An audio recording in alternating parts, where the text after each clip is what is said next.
Hey, good day mga ma'am sir.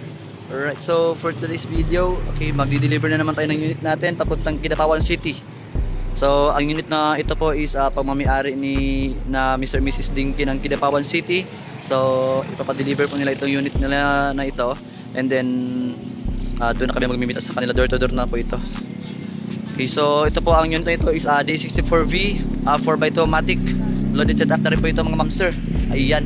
So kulay niya po is mint green po. Hindi ko pala basta green po yung term namin. So basta green, mint green and black. So two-tone po ito. So loaded setup na po ito.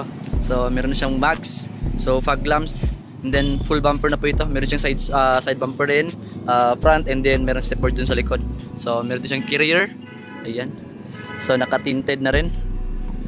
Okay. So ito po yung setup niya sa labas. Ayan. So meron po siyang bumper sa kilid. Ayan po. Dito steel bumper po. Ayan. Dito naman sa likurang bahagi, meron din siyang spoiler din. Meron siyang spoiler. Ayan. Sa nakikita natin sa video. So meron step board. So yung plaka hindi pa natin nilagay. Okay. So ayan. So silipin natin sa loob. Ayan, so ordinary seat po ito mga ma'am sir. So meron na rin siyang touchscreen stereo with reverse cam. Ayan.